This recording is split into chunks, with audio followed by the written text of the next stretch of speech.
Okay,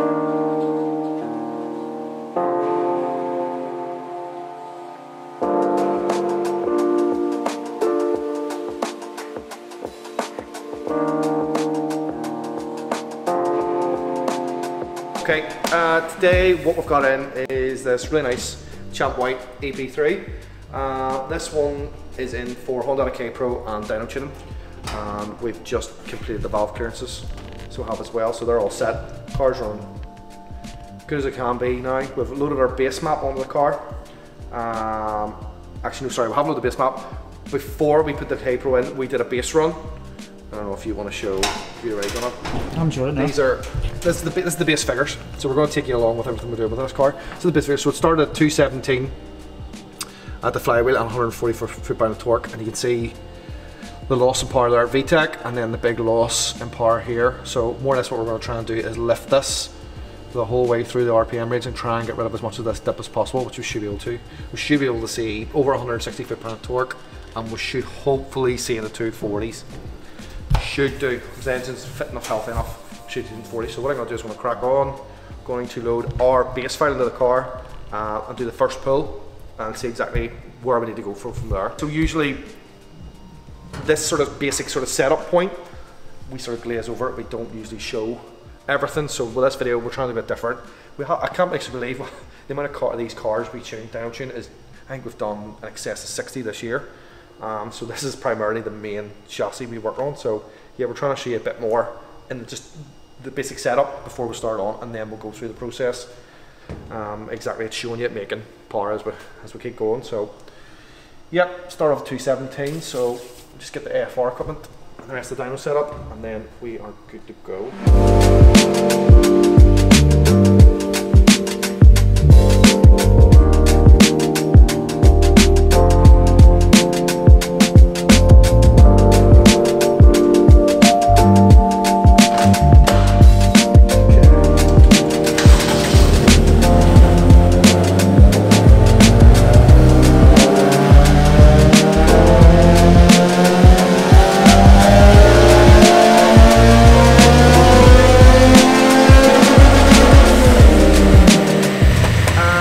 So just on our first pull with our base file on it. I don't know if Martin you want to show this. So we've changed the figures to wheel horsepower. Can you see them there, can you? Yep. So we started off, the first pull on the factory EC was 194 at the wheels, and we've went ahead and loaded in our base file, and it's went to 209. I've also gained 16 foot-pound of torque. So this graph here, the bottom graph, is for our fuel ratio. So you can see the car is rich, crosses the VTEC, it hits really rich, and then it runs a bit lean here. So I'm actually going to do a wee bit of adjustment in the AFR. So what we're going to do now is we're going to go ahead and make a few adjustments for the data that we'll have, and then do the next pull, and then see exactly how the car reacts to it, see if it gains, and then so on and so on.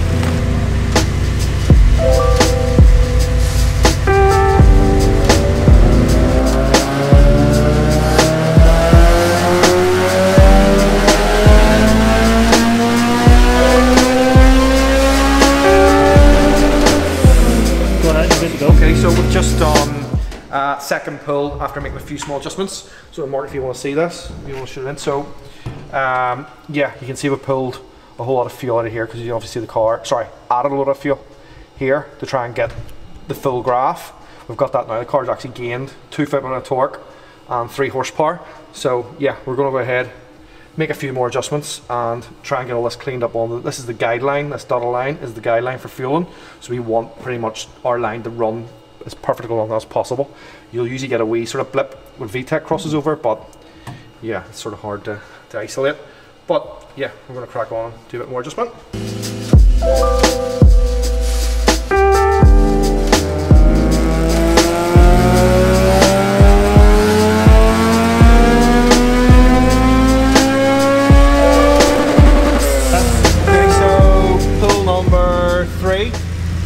Yep, we're up 213 now at the wheels, 153 foot-pound of torque.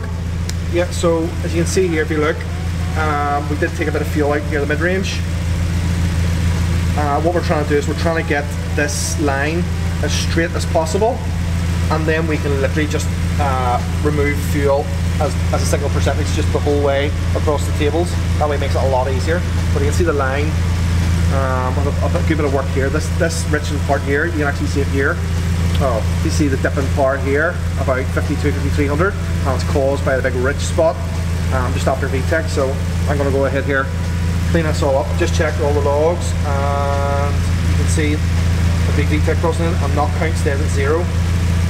We're about 90% duty cycle and injectors.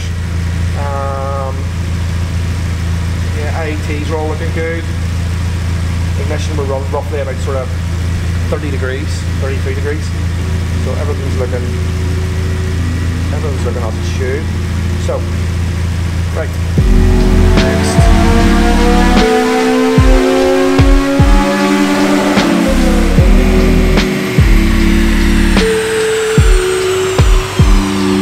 Fifth pull. As you can see, you see that mark on there? We've went 194, 209, 212, 213, 211.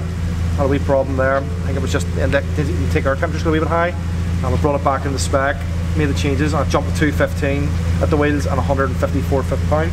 So we can see here, this is our guideline, or where the last fuel recording came is the brown line.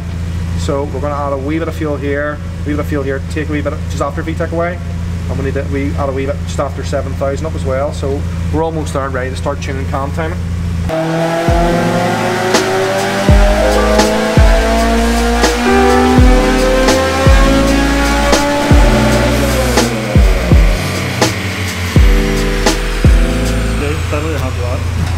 I just need to do it when I don't do it normally. You just stamp my hand in the pockets. Yeah. I think that looks really stupid, so you just sort of pull it. Like someone's bouncer. If it's not down, you're not getting it down. Right, go for it. Right, so yeah, we're pull 7 or 8 there at the minute. Okay, so we've pretty much reached our peak with our fuel tuning and our ignition advance. So the ignition advance is a set figure. We know exactly how many degrees we can advance these before pretty much you're hitting MBT, which is mean brake torque. So yeah, I don't know if Mark can see that. We're pretty much set here. We can see the difference. This red line is where we started, and the picked line is where we're not finished yet. With more to do. But this is where we are. But if you look here in the PC, you can actually see this big curve. This is our high cam table. You can actually see this big drop, this big where we're having to reduce it. Usually this line comes along and flows just the whole way up. There's a restriction in this car somewhere. Pretty sure it's the exhaust. It has the Skunk 2 Ultra 7mm throttle body and the good Tegular carbon induction kit. So I'm pretty confident saying it's in the exhaust. So this car, whether flanges aren't mated together properly or the centre pipe's just a wee bit smaller, but I would like to see 220 at the wheels. We're 216.9, 217 at the wheels and 155 foot-pound. So would like to see 220 at the wheels, 220 at the wheel horsepower and 160 foot-pound. That'd be a good figure to end on. So what we're going to do now is a little more adjustment to do just to finish up the VTEC crossover, and then we're going to start at the cam time.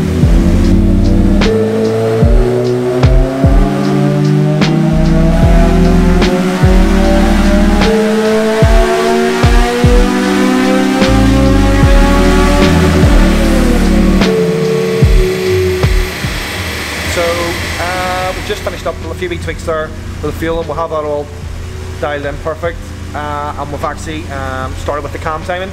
So with this car, as I was saying before, there is like a restriction. I'm pretty confident it's in the exhaust. So what we've actually done is we've actually removed, we have a base setting of a cam advance that we can run on these. We've actually removed quite a few degrees of cam timing, and the car's actually gained power. So we're up into 217 at the wheels and 156. So I think I'm hoping we do make the 160 foot-pound and the 220 at the wheels. That'd be good for this guy. But I'd say we're in the 230s now. We're hoping for 240s, but say there's a restriction there somewhere that we just need to figure out with the owner and then see how he wants to proceed. So I'm going to go ahead and make a few more adjustments to content. Do our build.